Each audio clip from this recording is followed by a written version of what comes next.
Hello everyone. Welcome to our channel Isc Steno. We are starting the passage at speed of 80 words per minute. Start. The subject matter of the study of the law of contract is the study of the principles, rules and regulations as laid down in the Indian Contract Act 1872, the development and the passing of the Indian Contract Act 1872 has not been too old but complicated and curious also.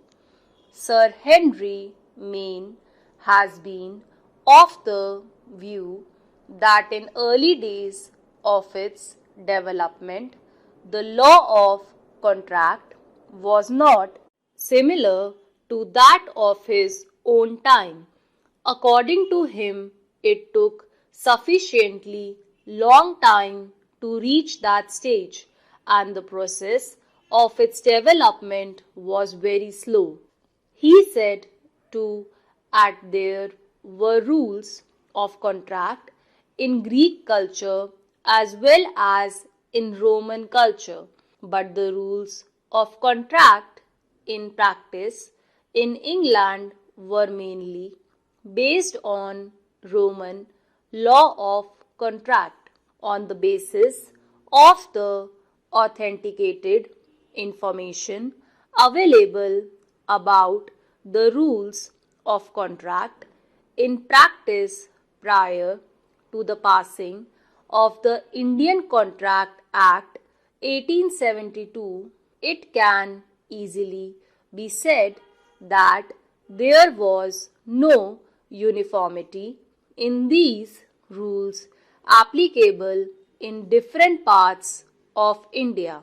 In the 18th century, the Supreme Courts of Calcutta, Bombay and Madras used to apply the common law of England with certain exceptions or modifications in the matters relating to contracts. There was, however, no system or law to be followed by the judges of district courts for deciding the matters of contracts before them, and they had to take the help of the principles of equity, justice and good conscience besides what was mentioned in the personal laws of Hindus and Muslims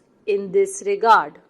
Since the common law of England had not been in the form of an act or code but was based on the customs, practices and usages in force in England at that time, and since there was a lot of difference between the customs, practices and usages of India and England, the following up of the rules of common law by the courts in India for giving their decisions resulted in much inconvenience and great difficulty.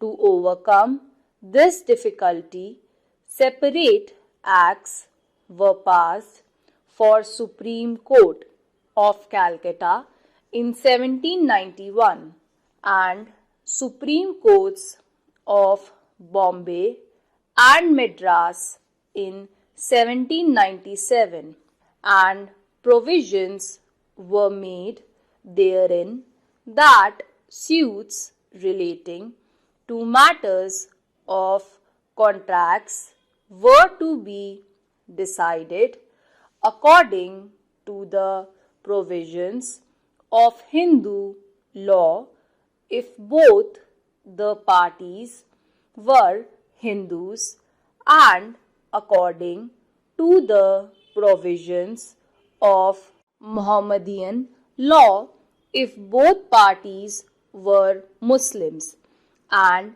according to the provisions of the personal law of the defendant, if one party was a Hindu while the other party was a Muslim.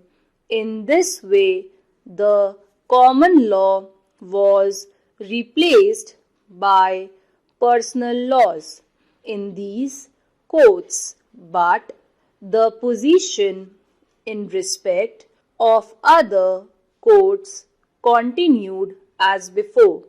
The High Courts established in 1862 at Calcutta, Madras and Bombay also adopted the same practice as stated above.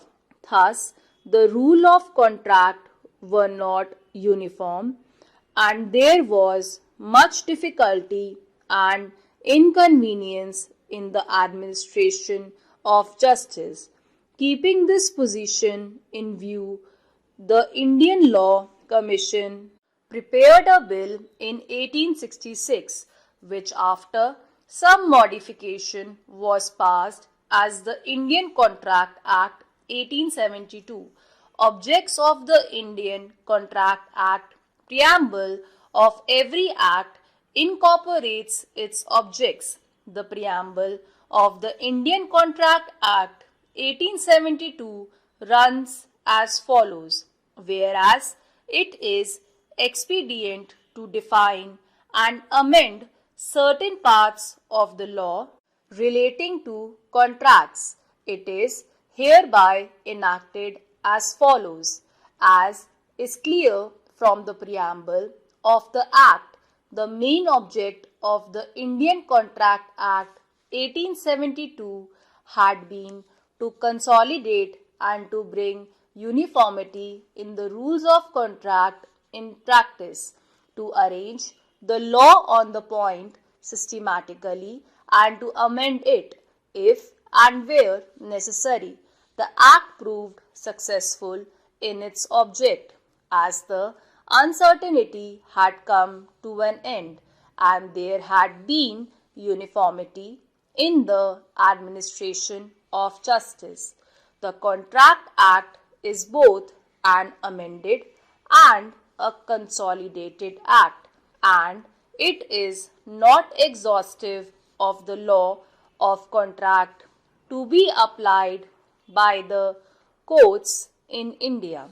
The Contract Act, so far as it goes, is exhaustive and imperative, but wherever its provisions do not apply in terms to a case, the principles of the English law become applicable as rules of justice, equity, and good conscience.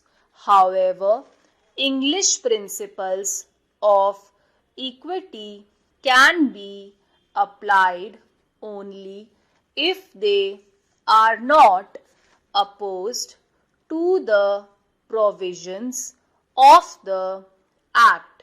Scope of the Act. The Act is known and called as the Indian Contract Act 1872. It got the assent of the Governor General in Council, and it was made applicable to the whole of India with effect from 1/9/1872, but by the Amendment Act 1951 its extent has been reduced, and thereafter this Act extends to the whole of India except the state of Jammu and Kashmir.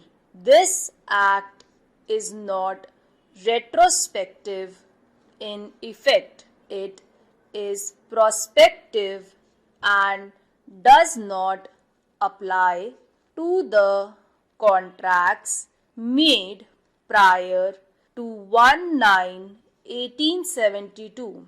An important point about the scope of this act is that actually this act is not exhaustive. It is not a complete code in respect of the law of contract.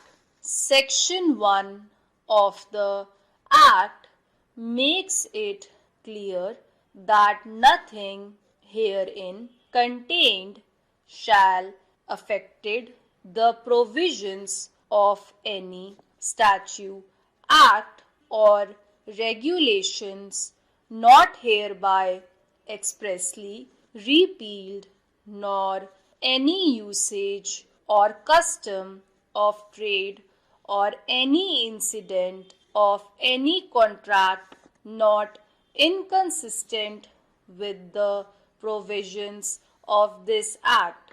This provision makes it quite clear that the provisions of this Act shall not affect any statute, act, or regulation which have not been expressly repealed by this Act. This Act shall also not affect any usage, custom of trade, or any incident of contract if it is not inconsistent with the provision of this Act. Stop.